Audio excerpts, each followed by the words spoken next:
కృష్ణం వందే జగద్గురు.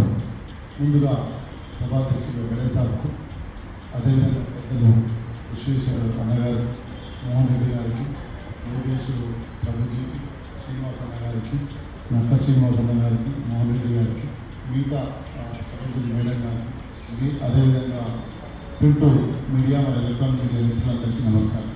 ఒకటే,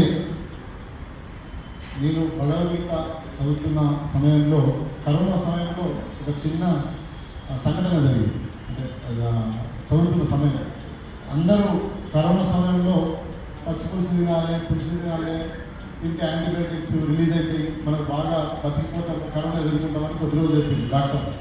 దాని తర్వాత కొద్ది రోజుల తర్వాత పెరుగు తాగితే బ్యాక్టీరియా వస్తుంది, ఆ బ్యాక్టీరియాతో మనం ఇమ్యూనిటీ పవర్ పెడితే ఇమ్యూనిటీ పవర్ పెరిగి మళ్ళీ ముందుకు పోతామని చెప్పింది. అది కూడా కాదు, ఫైనల్ ఏమని చెప్పిందంటే కాన్ఫిడెన్స్ ఉంటే, ధైర్యం ఉంటే మనం బతకొచ్చు అని చెప్పింది. అది నాకు అప్పుడు చదువుతున్న సందర్భంలో అర్థమైంది ఏంటంటే, కాన్ఫిడెన్స్, ధైర్యము, మనోధైర్యం మొత్తం భగవద్గీతలో ఉంది. మొత్తం నీకు అంతా కూడా భగవద్గీతలో ఏమి కావాలో, ఎలా ఉండాలో అనేది మొత్తం భగవద్గీత చెప్పింది. అప్పుడు అర్థమైంది, ఏ ఫ్యాక్టరీ అయినా ఏదైనా కూడా నీకు దైవ సంకల్పం ఉంటే నువ్వు బతికిపోతావని అర్థమైంది.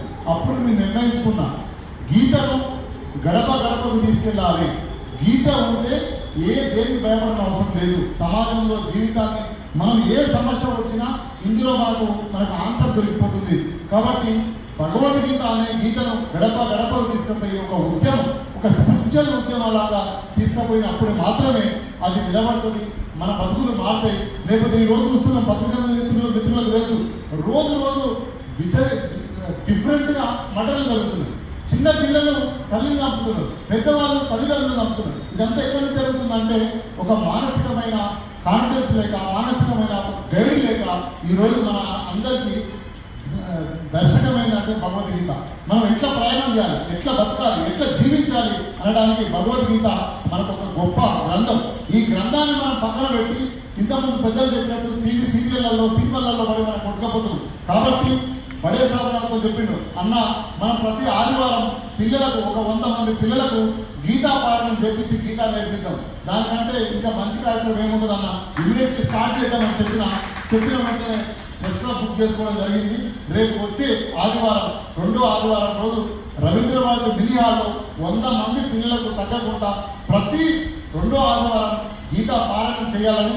దాంతోపాటు ఎందుకు పిల్లల్ని ఎంచుకున్నామంటే, రేపు భవిష్యత్ అంతా పిల్లలదే, రేపు జీవనం అంతా పిల్లలదే. కాబట్టి వాళ్ళకు ఒక మంచి జీవితాన్ని, మంచి మార్గదర్శకాన్ని ఇవ్వాలంటే భగవద్గీత ఒక్కటే మనకు మార్గమని అనుకున్న తర్వాత ఈ కార్యక్రమం మొదలుపెట్టడం జరిగింది. అదేవిధంగా భవిష్యత్తులో మీ అందరి సహకారంతో గడప గడపకు, ఇంటింటికి, ప్రతి జీవికి భగవద్గీత తీసుకుపోయే ప్రయత్నం చేస్తాం. అందులో భాగంగా ఎంత దూరమైనా, ఎంత కష్టమైనా పనిచేసి ముందుకు తీసుకుపోవడానికి మేము సిద్ధంగా ఉన్నామని తెలియజేస్తూ, ఈ అవకాశం ఇచ్చిన బడే సార్ అన్నకు మరోసారి నేను నమస్కారాలు తెలియజేస్తున్నాను.